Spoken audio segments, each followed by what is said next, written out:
녹음 액션. 내 이름은 삐삐롱 스타킹. 엄마. 그거 할 거야? 아스트. 아스트리드 린드그ren 그 일니드만이란 그림 햇살과 나복 넘기는 시공준이야. 10장. 화재 신고는 삐삐한테. 왜? 왜일까? 몰라. 소방서에다가 해야지. 응. 어느 일요일 오후 삐삐는 뭐라고 놀까 생각하며 앉아 있었다. 토미와 아니카는 부모님과 함께 다과회에 가느라 뒤죽박죽 별장에 놀러 올 수 없었다. 그날은 유쾌한 일거리가 많이 있었다. 삐삐는 아침 일찍 일어나 침대에 누워있는 닐슨 씨한테 과일 주스와 롤빵을 갖다 주었다. 연푸른색 잠옷을 입은 닐슨 씨가 두 손으로 컵을 들고 침대에 앉아있는 모습은 귀엽기 짝이 없었다.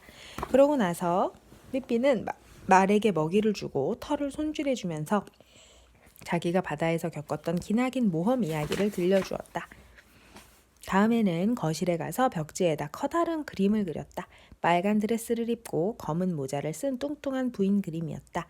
부인은 한 손에 노란 꽃을 들고 다른 손에는 죽은 쥐를 들고 있었다. 왜? 삐삐는 그림이 무척 아름답다고 생각했다. 그림 덕분에 방이 한결 아름다워 보이는 것 같았다.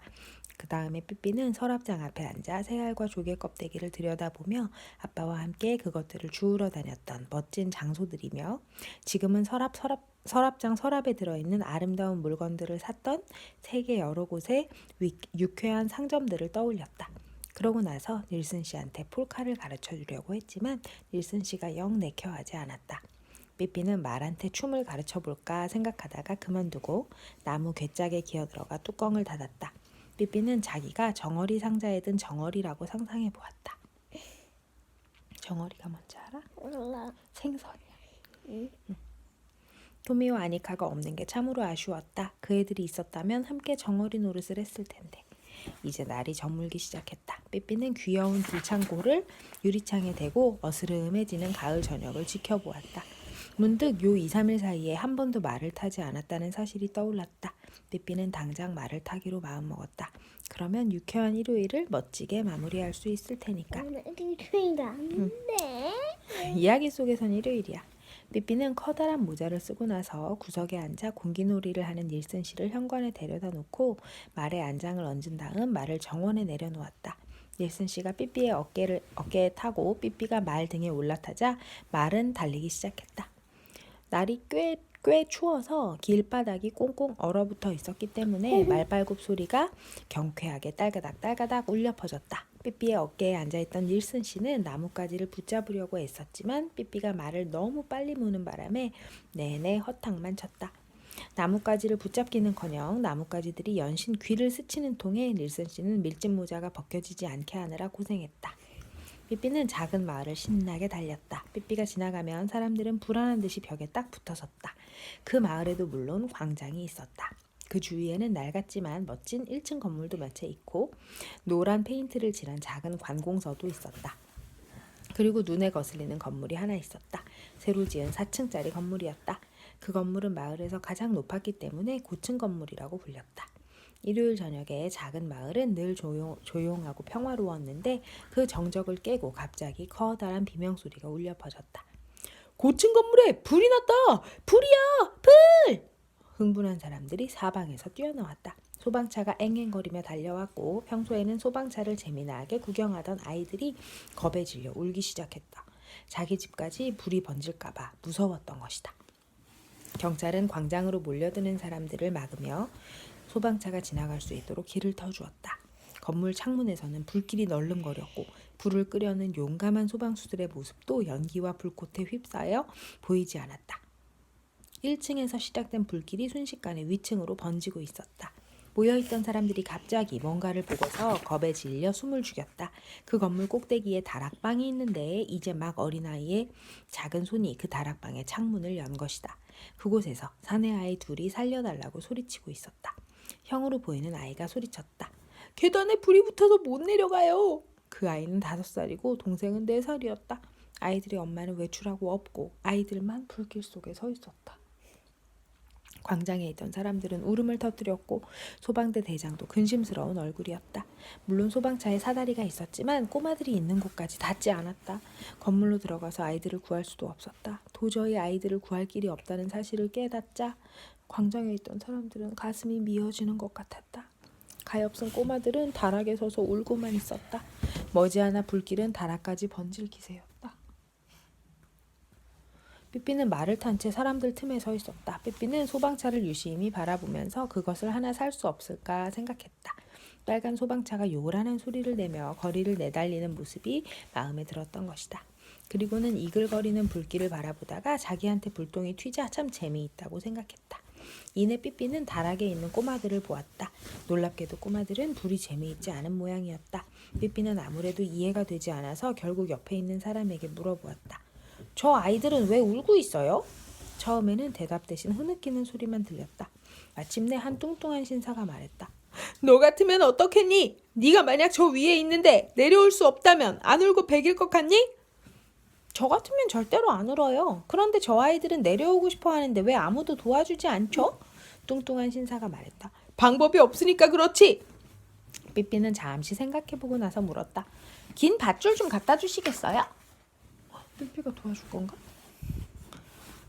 뚱뚱한 신사가 말했다. 밧줄 따위가 무슨 소용이야? 저 아이들은 너무 어려서 밧줄을 타고 내려올 수 없어. 설사 아이들이 밧줄을 타고 내려올 수 있다고 해도 네가 무슨 수로 저 아이들에게 밧줄을 갖다 주겠다는 거냐? 삐삐가 차분하게 말했다. 저는 안 해본 일이 없어요. 밧줄 그럼 갖다 주세요. 아무도 삐삐의 말에 큰 기대는 하지 않았지만 어쨌든 삐삐한테 밧줄을 가져다 주었다. 고층 건물의 다락방에서 멀지 않은 곳에 키 큰 나무가 서 있었다. 나무 꼭대기는 다락 창문과 거의 비슷한 높이에 있었다. 하지만 나무와 창문 사이는 3m 정도 떨어져 있었고 3m면 자훈아 이 방 끝에서 저 방 끝까지 정도? 그러니까 이 방 끝에 여기서 이 벽에서 저 벽까지 정도? 그 정도 대충. 그래서 어디에 갈 수가 없어. 나무 자훈이라면 어때? 여기 끝에 나무가 있고 저 끝에 창문이 있어. 그러면은 뛰어넘을 수 있겠어? 아니. 그치? 나무 줄기가 밋밋해서 발을 디딜 만한 가지도 없었다. 삐삐조차 그 나무에는 올라갈 수 없었다. 불길이 계속 번지고 있었다. 다락방의 아이들은 울부짖었고 광장에 있는 사람들도 다들 울고 있었다. 삐삐는 말에서 뛰어내려 나무 쪽으로 갔다. 그런 다음 닐슨 씨의 꼬리에 밧줄을 단단히 묶었다. 삐삐가 말했다. 자, 착하지? 삐삐는 닐슨 씨를 나무에 찰싹 달라붙게 한 후에 살짝 밀어주었다. 닐슨 씨는 원숭이니까 제 할 일을 똑똑히 알고 있었고 시키는 대로 나무 줄기를 타고 올라갔다. 원숭이한테 이 정도 나무 타기는 식은 죽 먹기였다. 광장에 있던 사람들은 숨을 죽이고 닐슨 씨를 지켜보았다. 닐슨 씨는 금세 나무 꼭대기까지 올라가서 나뭇가지에 앉아 삐삐를 내려다보았다. 삐삐가 닐슨 씨에게 다시 내려오라고 손짓했다. 닐슨 씨는 곧장 나뭇가지의 반대쪽으로 내려왔다. 닐슨 씨가 땅에 내려오자 밧줄은 나뭇가지에 고리 모양으로 걸쳐진 채 양끝이 땅에 닿아 있었다. 잘했어 닐슨 씨. 넌 정말 똑똑해. 마음만 먹으면 교수도 될 수 있을 거야. 그러고는 닐슨 씨의 꼬리에 묶인 밧줄을 풀어주었다. 근처에는 마침 수리 중인 집이 한 채 있었다. 삐삐는 그 집으로 달려가 기다란 널빤지를 하나 들고 나왔다. 뭐 이런 예쁜 집이야. 아이들은 여기가 귀엽다. 그 널빤지를 한 손에 들고 다른 한 손으로는 밧줄을 잡은 삐삐는 나무줄기에 발을 단단히 밀착시켰다. 사람들은 삐삐가 재빠르고 날렵하게 나무줄기를 타고 오르는 모습을 보고 너무 놀란 나머지 우는 것도 잊어버렸다.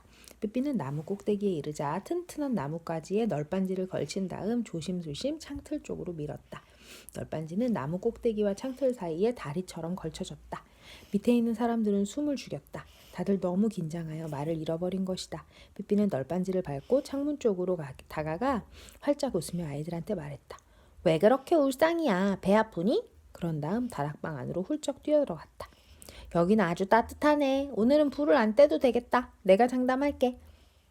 불났는데 내일은 넉넉 잡아 장작 4개비만 있어도 충분할 거야. 그러고 나서 삐삐는 두 팔에 아이들을 하나씩 끼고 힘이 세니까 다시 널빤지 위로 걸어 나왔다. 삐삐가 말했다. 자, 너희를 즐겁게 해줄게. 삐삐는 널빤지 중간쯤 오자 서커스에서 했던 것처럼 한쪽 다리를 공중으로 번쩍 시켜들었다. 밑에 있는 사람들은 숨도 제대로 쉬지 못했다. 조금 있다가 삐삐의 구두 한 짝이 떨어지자 할머니 몇 분은 그만 기절하고 말았다. 하지만 삐삐가 아이들을 데리고 무사히 나무까지 건너오자 사람들은 일제히 환호성을 질렀다. 우레와 같은 그 외침은 땅거미 속에서 울려 퍼지며 불길이 활활 타는 소리까지 삼켜버렸다. 삐삐는 밧줄을 끌어올려 한쪽 끝은 나뭇가지에 꽁꽁 묶고 다른 쪽 끝은 한 아이에게 묶었다. 그리고 밑에서 기다리는 엄마한테 천천히 아이들을 내려보냈다. 엄마는 아이가 무사히 자기 품으로 돌아오자 기뻐서 어쩔 줄을 몰라 했다. 엄마는 기쁨의 눈물을 흘리며 아이를 꼭 안아주었다. 그런데 삐삐가 소리쳤다. 밧줄을 풀어요. 아직 한 사람 더 남아있어요. 이 아이는 날 줄 모른다고요. 사람들은 엄마 품에 있는 아이의 밧줄을 풀어주었다. 삐삐의 밧줄 매듭은 아주 튼튼했다. 바다를 항해하면서 배웠던 것이다. 삐삐는 다시 밧줄을 끌어올린 뒤 두 번째 아이를 내려보냈다. 이제 삐삐는 나무 위에 혼자 남아있었다. 삐삐가 또다시 널빤지로 펄쩍 뛰어들어가자 다들 삐삐를 쳐다보며 저 애가 또 무슨 짓을 벌였지 의아해했다. 삐삐는 널빤지 위를 왔다 갔다 하며 춤을 추었다. 팔을 우아하게 올렸다 내렸다 하면서 광장에서는 잘 들리지 않는 쉰 목소리로 노래도 불렀다. 불길이 탄다 밝게 탄다 불꽃이 솟구치며 날뛴다 당신을 위해 탄다 나를 위해 탄다 춤추는 모든 사람들을 위해 탄다. 삐삐는 노래하면서 점점 더 격렬하게 춤을 추었다.